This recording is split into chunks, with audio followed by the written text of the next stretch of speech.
welcome to this week's episode of Future of XYZ. I'm super excited to have one of the world's most influential casting directors in fashion with us, talking about the future of supermodels.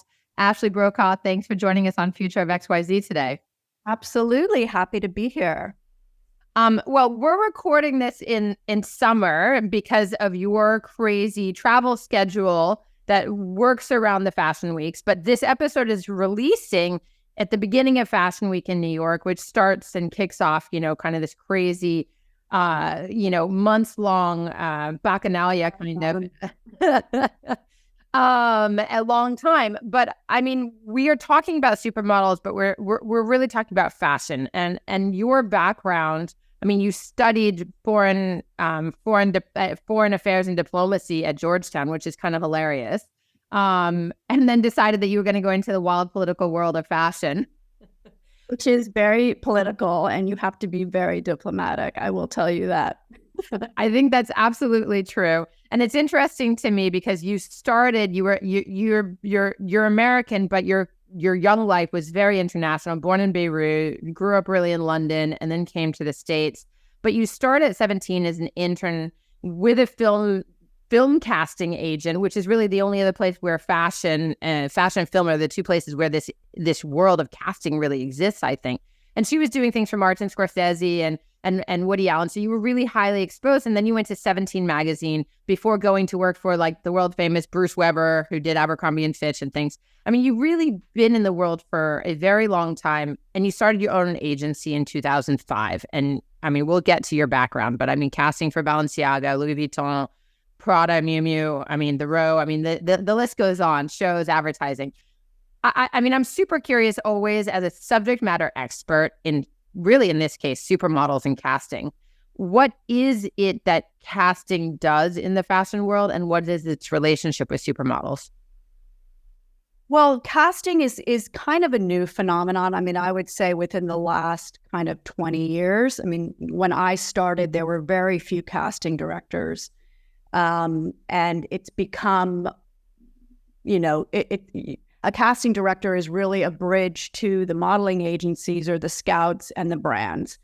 And what you're doing is you're identifying what the brand wants to accomplish with models or with advertising, and then kind of sifting through what's out there within the agencies or going on your own and scouting and finding these kinds of, rare gems that are out there in the world and bringing them, to the brands. So for some of my clients, I will scout and I find new faces. And so you're discovering, new beauties, girls that look different from everybody else that you think are going to stand out, kind of understanding the landscape of what's there at what's there in the moment and what could be coming down the pipeline. So for some of my clients, I will scout and find those new faces.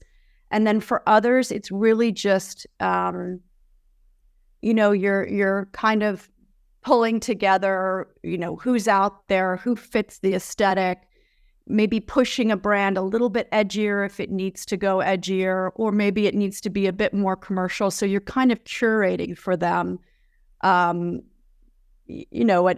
idea of who their woman is or their man. So it's really important for brands to understand who their person is, who their customer is. And I constantly will remind kind of younger designers that I work with, you do a mood board, like who's the celebrity, the dream celebrity that you would be dressing, right? And who is the dream supermodel that you would dress, and who is the dream stylist that you would want to work with, and who would you want to shoot your campaigns, to kind of build a world so that they really understand and stay focused on who their target is, who their woman is. Because a lot of times you can follow trends and it can trip you up. You can say, well, everyone's doing this. We got to do this. Not in the identity, it's not going to work. I think that identity and the brand, because as you know, I mean, I started my career around the same time as you in the exact same world, right? And at that time, it was exactly as you say. It was the model agencies and their scouts globally were the conduit to the brands. And yes, brands each have their own identity, which is, of course, what I loved about fashion was these global behemoth brands. Today, what you're talking about of finding that woman or that man or that look or that audience or that target really has to do actually with like a season or a particular moment. There's so many more touch points, and it's no longer a walled garden in the context as it was even in the early 2000s, which was the fashion editors and the fashion people in, you know, kind of this moving, as I said, bacchanalia, this like circus that is the fashion weeks. Now it's so many more people. So when you talk about finding those faces, how do you go about keeping on top of like the amount of faces that probably need to be found kind of all the time? Yes, I mean the volume is extraordinary, and the appetite for new is so. I mean, it can actually be quite damaging, I have to say, because the turnover of models these days is very fast, and it's rare to have longevity. So, you know, you have lots of brands that want to break the next big thing. The next big thing comes around, in my opinion, every 4 or 5 years. You find that girl that you're like, that's it. That is going to be the face for the next few years that everybody's going to want, that every photographer is going to want to shoot. And I think what's difficult for sometimes brands and designers to understand is that it is so rare that you find these people, and it should be. I mean, fashion should be rarefied. And that's kind of what the excitement is all about, is when you do find that one every 5-year face, you know, it's a moment, and you see everybody jump on it, and you see, you know, that girl in a sexy Versace show, and then in a really clinical, you know, row with, you know, swaddled in cashmere. And it's really fun to see that kind of trajectory for girls, but it is rare. And I think that the appetite for new can be quite destructive in fashion. Absolutely. Well, you have a reputation. I mean, it's not hyperbole, Ashley, that you are considered one of, if not the best casting agent in the fashion industry today. I mean, it's not me. I mean, you know, I'm not close enough to the industry anymore to know that. But when I do the research, I mean, the articles, the quotes, I mean, it's stuff like responsible for many of the key faces we see in fashion advertising today. You know, these kinds of amazing quotes. The person who is most responsible for what we think is beautiful. All the faces that we see today are passed through Ashley. I mean, that's not a small feat in a very insular industry, even today, working with the best people and earning that trust. You are known for finding these faces and looks that designers are seeking, right? And for risk taking, I guess, is really what it's about. I know you said, like, yes, sometimes, you know, you go out street hunting, right? But most of the markets are pretty saturated. How do you find the new look today? And what are, as much as you hate trends and this newness, what is happening, you know, let's say today and looking ahead for those next 5 years that you think is material? I mean, I think what's interesting right now is that a lot of barriers have been broken down. And I think, you know, when I thought about the question, kind of the future of supermodels, I mean, supermodel to me really defines an era that's already passed. I don't think it necessarily exists today. When I think of supermodel, you know, it is Cindy, Naomi, Linda, and Christy. You know, that was the moment, because there was a structure, there was an infrastructure for them to rise up and to become these big personalities. It was kind of the beginning of, you know, paparazzi and caring about what Naomi looked like coming out of the club and things like that. And, you know, the Trinity and all those kinds of buzzy words. I don't think that necessarily exists anymore, but what I think is interesting is, you have kind of these influencer models. If you were to ask somebody on the street today, I'm sure if you were to go to New York City and say, who is a supermodel to you today, you'd probably get, Bella Hadid or Gigi or Kendall or Emily Ratajkowski or something like that. The family legacy Right. Type, yeah, influencer, and I think their rise is valid, and it's certainly, I've noticed within the last few years when I give, when I hand in a casting to clients, I now do have a section for Instagram, and the thing is, the metrics have changed, and so brands need that extra thing. Followers, whatever it is, to make sure that they're getting the engagement or they're getting their money's worth when they hire these girls. So it's not just about a beautiful face and a great personality. There are other metrics now. So I think supermodel in the old way that you and I remember, it was just a different way that you got there. You had to have obviously beauty, but you had to be smart, you had to be driven, and you had to have a winning personality. And I say this all the time, personality is everything. Yeah. I've met so many beautiful girls and guys, and they just don't have that X factor, that spark, and it doesn't work. And I think sometimes it's hard work.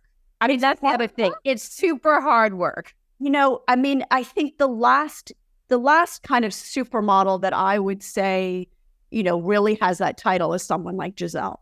And I have never seen anybody work harder than her. I mean, Naomi works hard. Listen, all those girls work hard.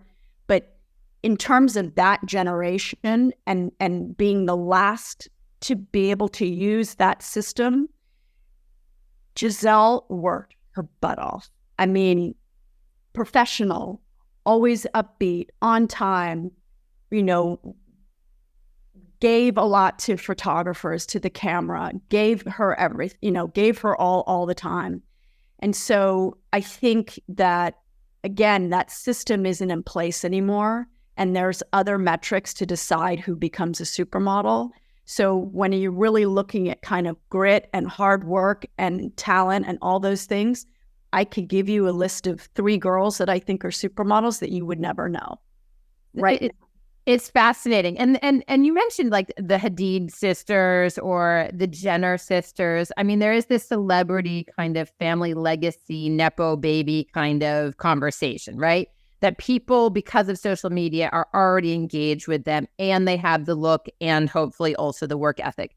But there is also obviously a push towards diversity, whether that's, not just the size 00, 6 foot waif, right? Like body positivity, diversity, ethnic diversity, especially ethnic ambiguity, I think is always fascinating. Gender ambiguity. I mean, there are these kind of look-based trends, it seems to me, watching from the outside. But then there's this like call to action almost of the younger generation where they have to have like a cause, or they have to have a business, or is that also playing into kind of this future of modeling and supermodels?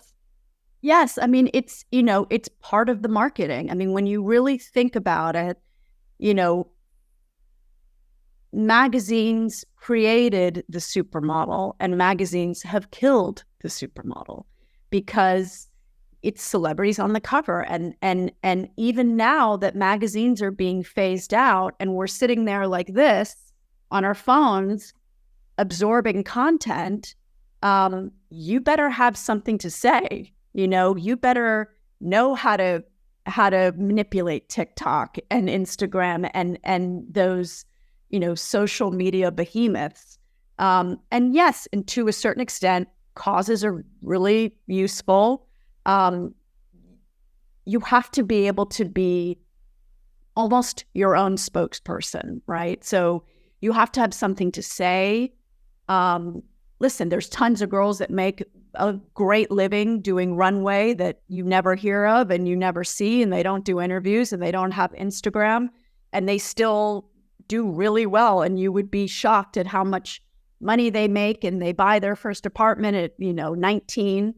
But I think for the ones that want to have longevity and that are going to kind of bump up to the super level of, I guess, how we would define it today, yeah, you have to have something. And it's really interesting because one of my clients, Miu Miu, we've shifted in the last few seasons. So it's been about 2 years now, and we are getting these really interesting kids and, maybe interesting TikToker, or, it's a lot of gender neutral, a lot of trans kids doing interesting things. And it's really made a difference, I think, for the show, for the presentation. And it's been really fun. And for me, it's been so fun creatively because I'm not, looking at a set of, measurements in a box that I have to kind of check off to make sure it's going to work for the show. It's much broader. And that, I think, it's already starting, but I do think that that's going to be more the future of what we see, personalities, differences. I think differences that are so interesting and so intriguing, and I think really broaden these brands. I mean, they make them more mass. When you're able to speak to more people all over the world, you're winning. Well, you're known for partnering. I mean, whether it's with Mucha Prada at Prada and Miu Miu, whether it's Nicolas Gasquier at Balenciaga, whether it's, the Princess Schooler guys who I know you're going to see later. I mean, the casting is an integral part of building the brand identity. The industry has always been a very small, insular world, though. And what I'm hearing in this conversation is actually when you work with a De Marchelier or a Steven Meisel or any of the big photographers as well, the editors, it's still actually quite a small, insular world, despite the rapidity of the changes, despite that there are probably double as many fashion shows on every Fashion Week calendar as there used to be. How is that affecting, do you think, kind of the imagery and the fashion industry, which only continues to grow in our world when it's still the bastion of such a tightly held group? Yeah, I mean, it's funny. Fashion is really old-fashioned, and it's just so ironic. I mean, even if you think about the structure of a fashion show, that we sit there and watch people walk on a platform wearing clothes that we may or may not want to buy in 6 months. I mean, fashion is really, really ripe, I think, for some disruption. And I do think something's going to change. Something has to give because it's such an old model. And to your point, there are so few people. I mean, when I think back, with Giselle and Supermodels and that kind of that generation, when I was growing up, this was before, internet and Instagram and all that. And, you had the same experience. There were a few photographers that would make a supermodel. I mean, you had Meisel, Testino to a certain extent, but, Avedon, you had to get in front of those people or you just, your career was never going to get much further. It's still like that to a certain extent, but I think there are other avenues where you can hit it. And I think that's, there's smaller brands that are kind of breaking that mold a bit. And then there are bigger brands that are, doing, like, I look at a brand like Celine and, Hetty does these videos and they're beautiful videos. And that's kind of getting out of the fashion show structure a bit. But I do think that, fashion is really ripe for, somebody to come in and just be like, this makes no sense. This is really so. Well, it's really fascinating. Find a better way. It's fascinating to me. I mean, besides the sustainability impact of fast fashion, which follows all the shows and all that, I'm not going to go down that rabbit hole in the few minutes we have remaining. But I am fascinated. I mean, a couple of days ago, after we'd scheduled this conversation, Apple TV Plus announced a show that's a docuseries that's actually going to come out the week after this episode is airing, called The Supermodels, that looks at those 4 women who you spoke about, Christy, Naomi, etc., Linda, etc., who were the last, and Cindy, who were the last great supermodels. And that's kind of the argument, is looking at how they disrupted fashion and the paradigm in the 90s. You know, Naomi's great comment, like, I won't get out of bed for less than, I think it was $100,000, which today would probably be 10 million or whatever it is. But I mean, the numbers have changed, the people have changed, but the industry is, to your point, kind of stayed in that line and then been like just fast churning. I mean, when we look at fashion, which loves to embrace the newest and coolest and hypest and whatever, yet is old fashioned, what is the role, I mean, of AR, VR in this next iteration of supermodels of modeling? In your opinion, is it a conversation, and are we at kind of two polar extremes of like the supermodels of the 90s and like the future where maybe it's like robotics or projected? I mean, I honestly feel like it's going to take somebody brave to make that first, somebody brave and somebody that can do it really well to kind of make that foray into it, because I feel like there's so much money involved that nobody wants to take that chance. I do think that, VR to a certain extent, I think it's, certainly during COVID when everybody was at home, I thought it would have been an interesting idea to send everybody glasses and, there you're sitting there with your Vuitton VR glasses and you're watching, models walk on the moon or wherever, you want to have your reality. But I don't know. I think, people love to go to fashion shows. I mean, it really has become a massive PR event. I mean, you look at the last Vuitton men's show that Pharrell is now the designer. I mean, that front row, it's like, how can you compete? Yeah, absolutely. It's still a celebrity studded. It's an honor. It's a PR event. I think it's less about clothes and it's more about branding. And, I've been saying, it's like you've got your kind of Marvel movies and then you have your movies that win Oscars. And I think fashion right now is at that moment of like, all right, where are we going? What brands are going to go in the Marvel universe and which ones are going to try and get nominated for the Oscar? Because it's impossible to compete. Either you're going to be award winning or you're going to be blockbuster. But yeah, just hard to be both. Hard to be both. And that's the supermodel. Sorry? That's the supermodel. Exactly. As we wrap up, Ashley, I have one last question, which I always ask people. Like, as we look ahead towards the future, 10 to 20 years out, what is your greatest hope for the future of casting and we'll call it supermodels, but really about fashion casting and modeling? I mean, I think, it's a difficult question because I grew up when fashion was really rarefied, and you are seeing it's way more democratic. It's way more, everybody sees a part of themselves in it, which is what's amazing about it. Now, I think it's going to trend in that direction. It may even get rid of models, that everybody can participate. And so you don't have this kind of category of, I'm a fashion model, but, everybody's a fashion model because it is kind of anything goes. So I do think it's going to become, a wider poll, more democratic, more diverse, all those good things. And I think, the idea of something being kind of up here and rarefied maybe might go away just in terms of modeling, I would say. I appreciate that guess. I think it's a good one. It keeps you on your toes for sure. Well, thank you, Ashley, so much for your time today. It's really a fascinating conversation that has lots and lots of layers beyond what we're able to cover in a quick 20 minutes. Yes, thank you. For everyone watching and listening, make sure that you follow Future of XYZ on Instagram. You can also visit future-of.xyz to learn more about the program, nominate yourself or someone else as a future guest. But if you're listening, make sure you watch on ripbs.org/XYZ. brought to you by our presenting partner, Rhode Island PBS. And listen anywhere you get your favorite podcast, and be sure to leave us a 5-star review so other people can find us.